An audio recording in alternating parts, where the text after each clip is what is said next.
నమస్కారం ఫోకస్ అనంత న్యూస్ కి స్వాగతం. హెడ్లైన్ చూద్దాం.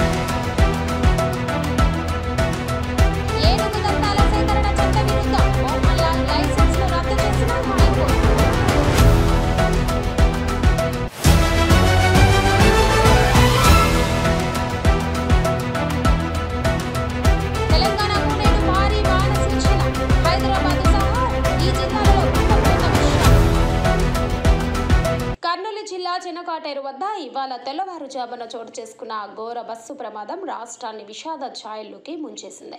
హైదరాబాద్ నుంచి బెంగళూరుకు వెళ్తున్న వేమూరి కావేరీ ట్రావెల్స్ ప్రైవేటు బస్సును బైక్ ఢీకొనడంతో ఒక్కసారిగా మంటలు చెలరేగాయి. క్షణాల్లోనే మంటలు బస్సు మొత్తాన్ని చుట్టుముట్టాయి. ప్రయాణికులు గాఢ నిద్రలో ఉండడంతో తేరుకునే లోపే బస్సు దగ్ధమైపోయింది. బస్సులో 43 మంది ప్రయాణికులు. డిఐజీ కోయ ప్రవీణ్ వివరాల ప్రకారం బస్సులో మొత్తం 43 మంది ఉన్నారు. అందులో 41 మంది ప్రయాణికులు, 2 డ్రైవర్లు, 41 మంది ప్రయాణికుల్లో 39 మంది పెద్దలు, 2 చిన్నపిల్లలు ఉన్నారు. వీరిలో 10 మంది మహిళలు. ఇప్పటి వరకు బస్సులో నుంచి 19 మంది మృతదేహాలు ఫోరెన్సిక్ బృందం వెలికితీసింది. వీరి గుర్తింపు ప్రక్రియ కొనసాగుతుందని చెప్పారు. సురక్షితంగా ఉన్న 19 మందిని గుర్తించామని, వీరిలో పలువురు ఆసుపత్రిలో చికిత్స పొందుతున్నారని తెలిపారు. హైదరాబాద్ నుంచి రాత్రి 10:30 బయలుదేరిన బస్సు తెల్లవారుజామున 3:30 ప్రాంతంలో చినకాటేరు సమీపంలో బైక్ ఢీకొట్టింది. బైక్ పూర్తిగా బస్సు క్రిందకు వెళ్లిపోయిందని కర్నూలు కలెక్టర్ సిరి తెలిపారు. ఢీకొట్టిన వెంటనే మంటలు చెలరేగి క్రమంగా బస్సు మొత్తాన్ని వ్యాపించాయి.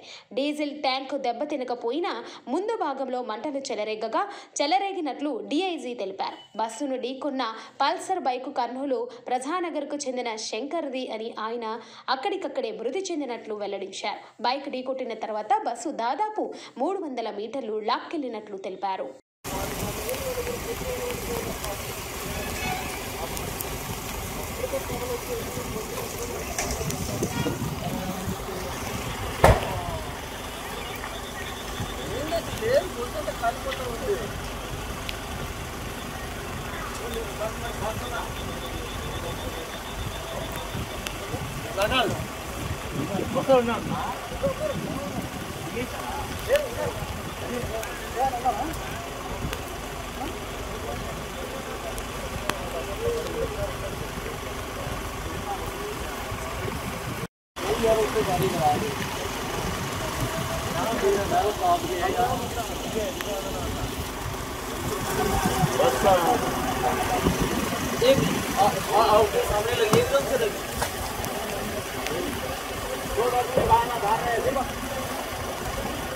गाड़ी का दिक्कत बहुत क्या है ना, ये गाड़ी के मतलब कुछ प्रॉब्लम आ जाए इसके जो नहीं पूछते हैं कोई तो प्रॉब्लम है स्लीपर का।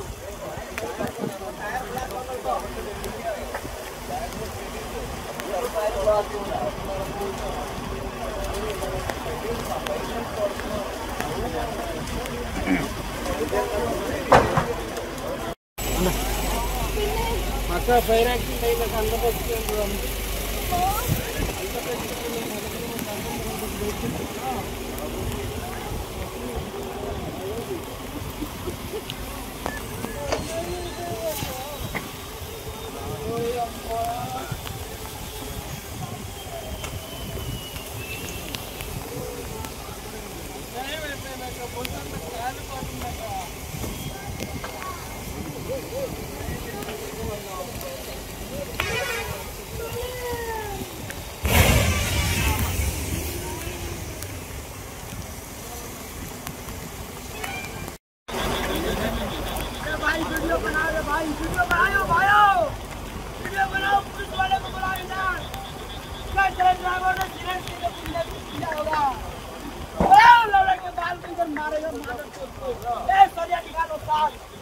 मत पीटेगा पक्का, सरिया निकालिए।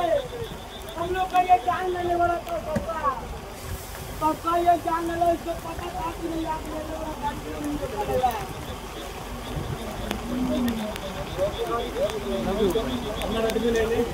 हमारा मालिक पता नहीं सब बॉडी नहीं उठा रहे, वो क्या मार गया अंदर है कि चाय का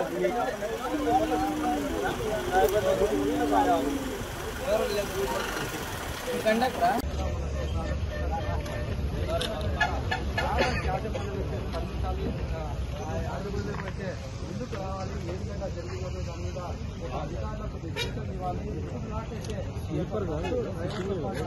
ఏపీలోని కర్నూలు జిల్లాలో శుక్రవారం తెల్లవారుజామున ఘోర రోడ్డు ప్రమాదం జరిగింది. ఓ ప్రైవేటు ఓల్వో బస్సులో మంటలు చెలరేగి 20 మంది ప్రయాణికులు సజీవ దహనమయ్యారు. ఈ విషాద ఘటనపై ప్రధాని నరేంద్ర మోదీ తీవ్ర దిగ్భ్రాంతి వ్యక్తం చేయడంతో పాటు మృతుల కుటుంబాలకు పరిహారం ప్రకటించారు. సుమారు 40 మంది ప్రయాణికులతో హైదరాబాద్ నుంచి బెంగళూరు వెళ్తున్న ఓల్వో బస్సు కర్నూలు జిల్లా కల్లూరు మండలం ఉల్లిదండకొండ సమీపంలో ఒక ద్విచక్ర వాహనాన్ని ఢీకొట్టింది. ఈ ప్రమాదం జరిగిన వెంటనే బస్సులో పెద్ద ఎత్తున మంటలు చెలరేగాయి. క్షణాల్లోనే మంటలు బస్సు మొత్తాన్ని చుట్టుముట్టడంతో ప్రయాణికులు ఆహాకారాలు చేశారు. ఈ దుర్ఘటనలో 20 మంది అగ్నికి ఆహుతయ్యారు. అప్రమత్తమైన సుమారు 19 మంది ప్రయాణికులు బస్సు అత్యవసర ద్వారం పగలగొట్టుకుని బయటపడడంతో స్వల్ప గాయాలతో ప్రాణాలతో బయటపడ్డారు. ఈ దుర్ఘటనపై ప్రధాని మోదీ తీవ్ర విచారం వ్యక్తం చేశారు. కర్నూలు జిల్లాలో జరిగిన ప్రమాదంలో ప్రాణ నష్టం జరగడం అత్యంత బాధాకరం. ఈ కష్ట సమయంలో బాధితుల కుటుంబాలకు నా ప్రగాఢ సానుభూతి తెలియజేస్తున్నాను అని ప్రధాని కార్యాలయం ఎక్స్ వేదికగా పేర్కొన్నారు. ప్రధానమంత్రి జాతీయ సహాయ నిధి నుంచి మృతుల కుటుంబాలకు 2 లక్షల చొప్పున, గాయపడిన వారికి 50,000 చొప్పున ఎక్స్గ్రేషియా ప్రకటించారు.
हम लोग का ये जान लेने वाला तो पक्का ये चैनल है, इसको पता काफी नहीं आपने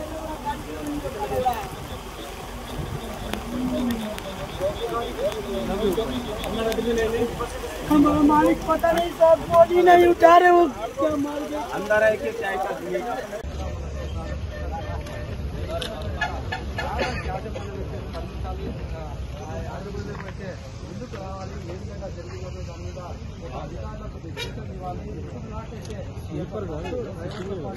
మలయాళ సూపర్ స్టార్ మోహన్ లాల్ కు కేరళ ప్రభుత్వానికి హైకోర్టులో గట్టి ఎదురు దెబ్బ తగిలింది.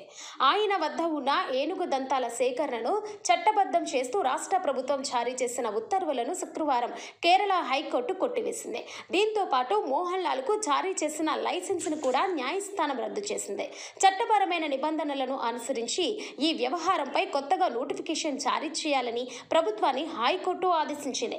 2015లో ప్రభుత్వం ఇచ్చిన ఉత్తర్వుల్లో విధానపరమైన లోపాలు ఉన్నాయని, దానిని అధికారిక గెజెట్లో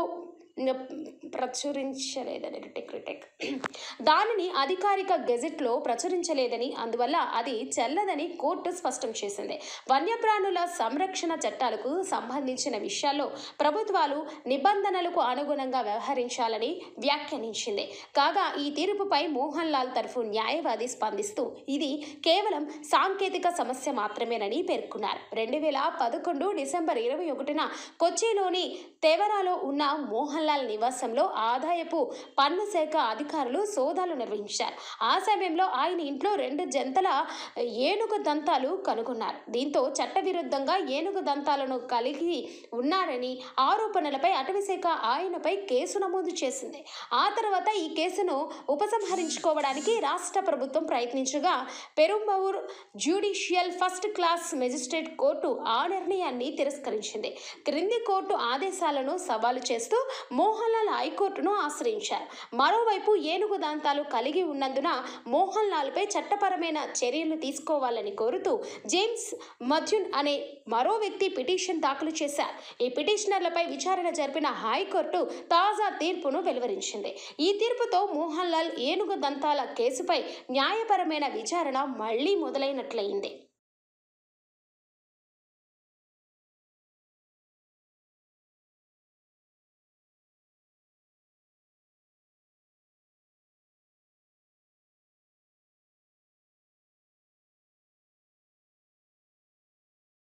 కర్నూలు జిల్లాలో ప్రమాదానికి గురైన వి కావేరీ ట్రావెల్స్ బస్సు ఘోర విషాదాన్ని మిగిల్చింది.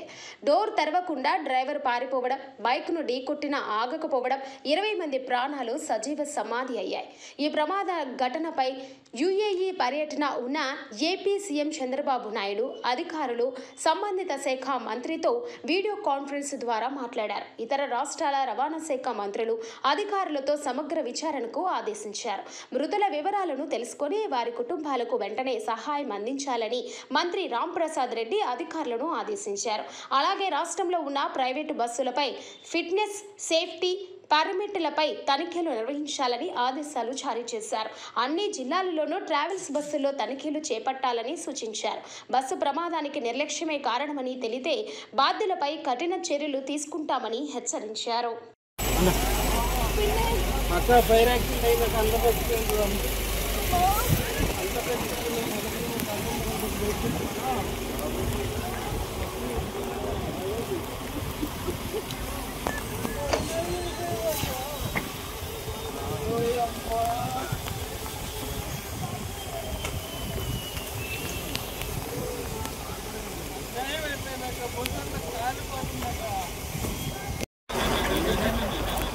वीडियो बना दे भाई, वीडियो बनाओ, वीडियो बनाओ, पुलिस वाले को बुलाओ इधर।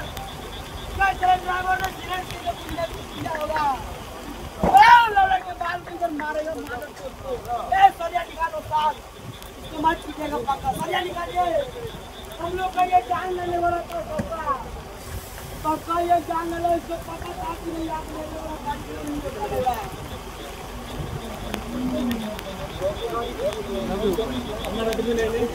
हमारा मालिक पता नहीं साहब, गोली नहीं उठा रहे, वो क्या मार गया अंदर है कि चाय का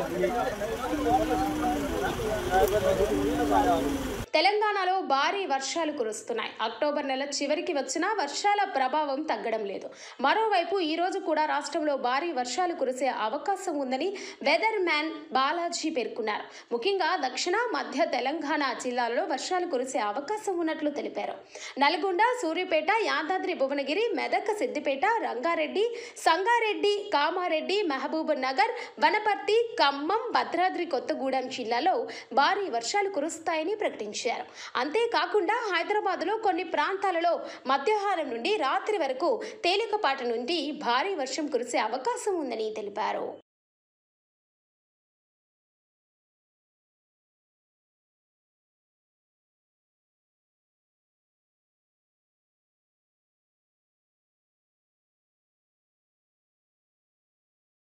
సిద్దిపేట జిల్లా గౌరారం గ్రామంలో ఉన్న కావేరీ విశ్వవిద్యాలయంలో ఈరోజు ఒక ముఖ్యమైన కార్యక్రమం జరిగింది.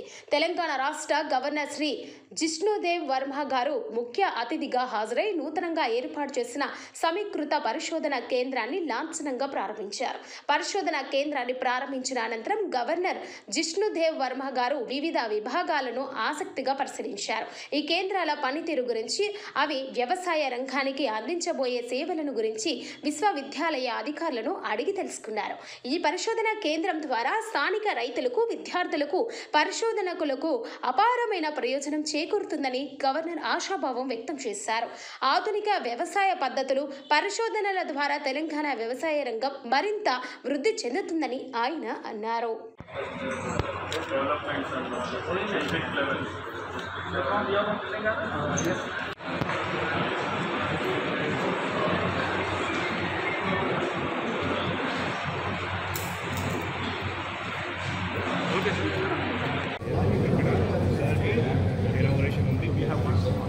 అది నరేషన్ జరగండి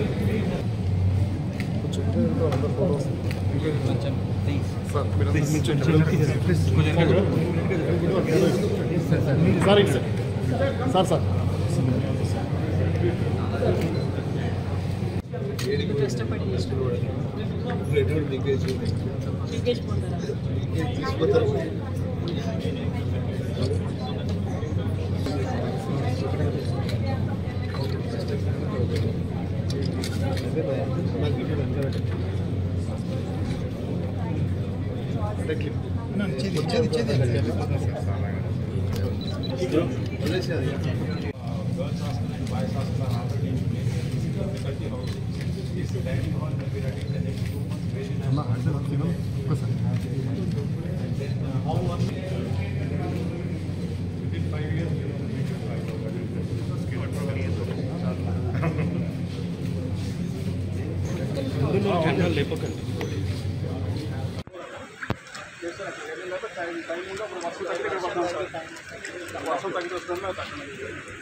ఏ వేళలోనైనా శాంతి భద్రతల పరిరక్షణకే మేమున్నామని భరోసా కల్పించేందుకే కార్డన్ సెర్చ్ నిర్వహిస్తున్నట్లు డీఎస్పీ శ్రీనివాస్ తెలిపారు. వికారాబాద్ జిల్లా పరిగి పురపాలక పరిధిలోని ఎర్రగడ్డపల్లి సుల్తాన్ నగర్ కాలనీలో ఎస్పీ నారాయణ రెడ్డి ఆదేశాల మేరకు డీఎస్పీ ఆధ్వర్యంలో పోలీసులు కార్డన్ సెర్చ్ నిర్వహించారు. ఈ సందర్భంగా కాలనీలోని ప్రతి ఇంటికి క్షుణ్ణంగా తనిఖీ చేశారు. ఆధార్ కార్డులు సేకరించి పరిశీలించి ఇంట్లో ఎంతమంది ఉన్నారని ఆరా తీశారు. అలాగే వాహనాల ఆర్సీ పత్రాలను పరిశీలించి ఎలాంటి పత్రాలు లేని 25 బైకులను పోలీసులు సీజ్ చేశారు. వాహన యజమానులు సరైన పత్రాలు చూయించి తమ వాహనాలను తీసుకెళ్లాలని డీఎస్పీ శ్రీనివాస్ తెలిపారు. నేర నియంత్రణలకు కాలనీ వాసులంతా కలిసి డబ్బులు పోగేసుకొని కాలనీలో సీసీ కెమెరాలు పెట్టించుకోవాలని డీఎస్పీ తెలిపారు. దీనివల్ల ఎవరైనా అగాంతకులు కాలనీలోకి వస్తే వారిని గుర్తించి వెంటనే పట్టుకోవడానికి పోలీసులకు సులువుగా ఉంటుందని డీఎస్పీ శ్రీనివాస్ తెలిపారు. పిల్లలని పని చేసుకున్నా ఇక పని చేసుకుంటూ ఉన్నాయి.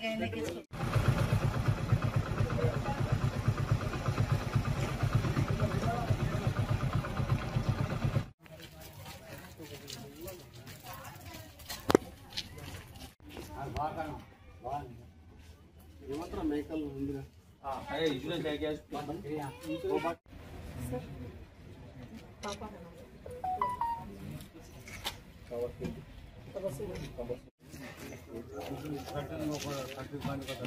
ఎన్ని ఉంటారు అంటున్నా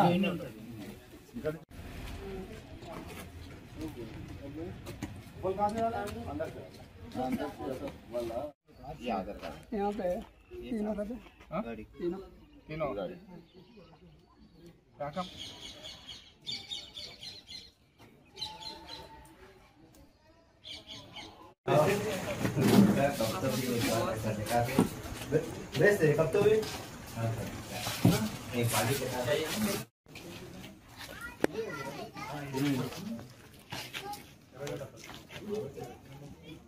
कौन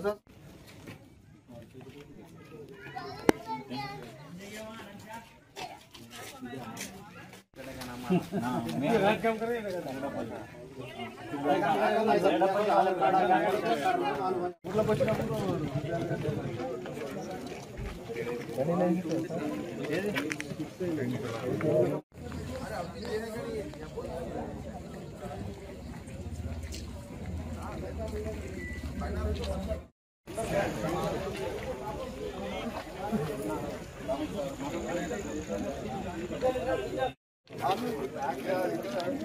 కాకినాడ జిల్లా ప్రత్తిపాడు నియోజకవర్గం ఏలేశ్వరంలో ఈరోజు భారీ మహా అన్నదాన కార్యక్రమాన్ని ఘనంగా నిర్వహించారు.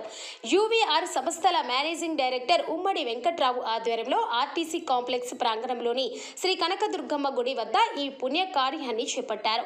దేవి నవరాత్రులు దుర్గా గుడి వద్ద ఘనంగా నిర్వహించిన అనంతరం ఈ మహా అన్నదానం చేపట్టారు. ముఖ్యంగా కార్తీక మాస విశిష్టతను పాటిస్తూ నిష్ఠ నియమాలతో ఉన్న దీక్షా భక్తులకు ప్రత్యేక ఏర్పాట్లు చేశారు. ఇందులో అయ్యప్ప స్వాములు, శివమాల భక్తులు, భవానీ భక్తులు, సత్యదేవుని దీక్షా భక్తులు భక్తి నియమాలు పాటించి అన్న ప్రసాదం స్వీకరించారు. యూవీఆర్ సంస్థ ఈ పుణ్యకార్యాన్ని అత్యంత శ్రద్ధతో నిర్వహించింది. ఈ కార్యక్రమంలో బీజేపీ జిల్లా మాజీ అధ్యక్షుడు చిలుకూరి రామ్ కుమార్, బీజేపీ జిల్లా మాజీ వైస్ ప్రెసిడెంట్ ఉమ్మడి వెంకట్రావు, నగర పంచాయతీ చైర్పర్సన్ అలమండ సత్యవతి, చలమయ్య, కౌన్సిలర్లు బోదిరెడ్డి గోపి, ముది నారాయణ స్వామి, బదిరెడ్డి గోవిందు తదితరులు పాల్గొన్నారు. పార్టీలకు అతీతంగా యూవీఆర్ అభిమానులు మరియు స్థానిక నాయకులు పెద్ద సంఖ్యలో తరలివచ్చారు.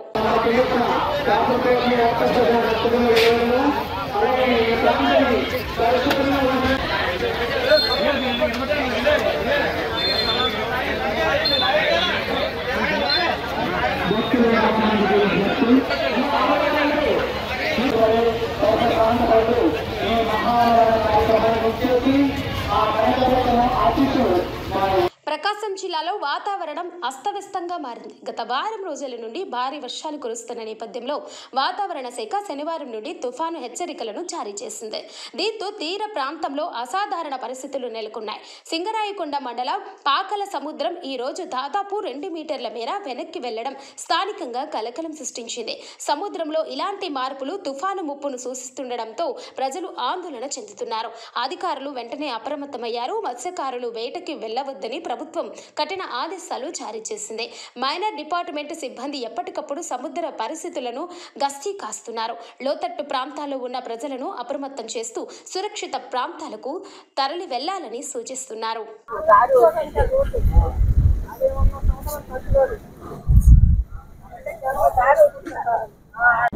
హాయ్, నమస్తే, వెల్కమ్ టు ట్రూత్ న్యూస్. నా పేరు జిలాని, సింగరాయకొండ, ప్రకాశం డిస్టిక్. ప్రకాశం జిల్లా సింగరాయకొండ మండలంలో పాకల గ్రామంలో సముద్రం దగ్గర ఉన్నాము. ఈ తుఫాను ప్రభావంతో సముద్రం తీవ్ర ఉగ్రరూపం దాల్చింది. తుఫాను ప్రభావంతో ఇక్కడ ఉన్న వాళ్ళు కూడా కొట్లు మూసేసి ఇళ్లకెళ్ళిపోయిన పరిస్థితి చూస్తున్నాము. ఇక్కడ ఈ తుఫాను చాలా తీవ్రతగా ఉండిద్దని చెప్పి నెల్లూరు నుంచి విశాఖపట్నం దాకా ఎక్కువ తీవ్రత ఉండిద్దని చెప్పి ఇక్కడ అధికారులు చెప్తున్నారు. ఈరోజు తుఫాన్ గురించి మన మెరైన్ ఎస్ఐ గారు మనతో ఉన్నారు, అడిగి తెలుసుకుందాం దాని ఎఫెక్ట్ గురించి. సార్, ఈ తుఫాను దూరం వచ్చింది గురించి. నా పేరు ఈశ్వరయ్య అండి. నేను marine police station, Ramayapatnam police స్టేషన్లో ఎస్ఐగా పనిచేస్తున్నాను.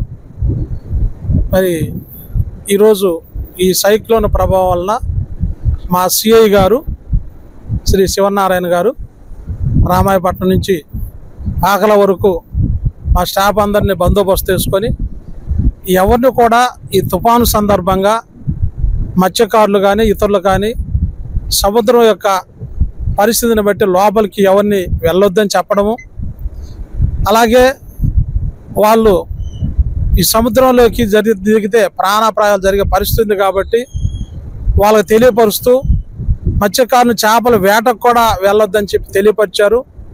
మేము ఇక్కడుండి మత్స్యకారులను ఆ చేప వేటకు కూడా వెళ్లకుండా అందరికీ తెలియపరిచాము. ఆఫీసులో కూడా చెప్పున్నారు. అంతేకాకుండా ఈ తుఫాను ప్రభావంగా ఏపీ రాష్ట్ర assembly deputy speaker Raghurama Krishnaraju శుక్రవారం ఉదయం వేకువజామున శ్రీ వెంకటేశ్వర స్వామివారి అభిషేక సేవలోని స్వామివారిని దర్శించుకున్నారు. దర్శనానంతరం ఆయనకు ఆలయ రంగనాయకుల మండపంలో వేద పండితులు వేద ఆశీర్వచనం చేయగా ఆలయ అధికారులు స్వామివారి శేష వస్త్రంతో సత్కరించి తీర్థ ప్రసాదాలను అందజేశారు.